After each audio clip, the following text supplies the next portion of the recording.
লক্ষাধিক টাকার গাঁজা সহ ধৃত দুই যুবক।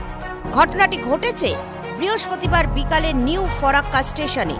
নিউ ফরাক্কার রেলওয়ে জিআরপি সূত্রে খবর, এদিন বিকেল নাগাদ স্টেশন চত্বরে দুই যুবক ঘোরাফেরা করছিল।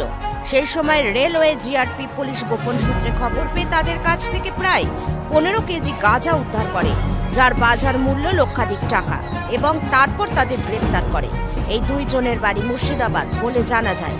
রেলওয়ে জিআরপি প্রশান্ত রায় জানান, ধৃত দুই যুবকরা কোচবিহার থেকে গাঁজা নিয়ে নিউ ফরাক্কা স্টেশনে নামে এবং এখান থেকে মুর্শিদাবাদ যাওয়ার উদ্দেশ্যে নিউ ফরাক্কা স্টেশন চত্বরে দাঁড়িয়েছিল।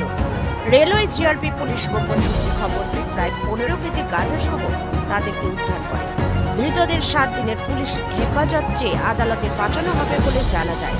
Bureau report, news 24 Bangla.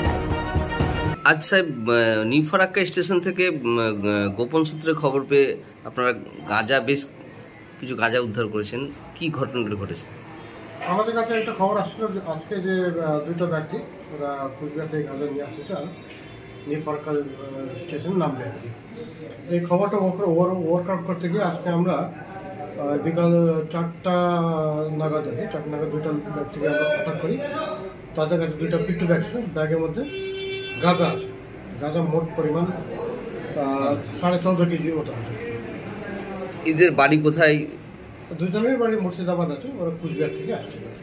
এরা কি ট্রেনে করেই নেমেছিল না? ট্রেনে করে নেমেছিল। এখানে নেমে এরা বাই রোড মুর্শিদাবাদ যাওয়ার জন্য নেমেছিল ফরাক্কা স্টেশন। এই যে গাঁজা রিকভারি করলেন, এর বাজার মূল্য কত হতে পারে? যেটা আমরা জানতে পারলাম মোটামুটি 55-60 হাজার টাকার মতো হবে।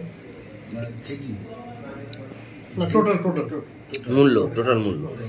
এই যারা এই গাঁজা পাচার চক্রের সঙ্গে ধৃত হয়েছে, তাদের কি এর আগে কোনো রকম এই চক্রের সঙ্গে জড়িত ছিল বলে কিছু জানতে পেরেছেন? না, ওটা আমরা ভেরিফাই করছি আর কি। কেবল আমরা কেস স্টার্ট করছি, আমরা ভেরিফাই করবো। কত রিমান্ড নিচ্ছেন? রিমান্ড নেবো আমরা 7 দিনের জন্য। কালকে পাঠাবেন? কালকে।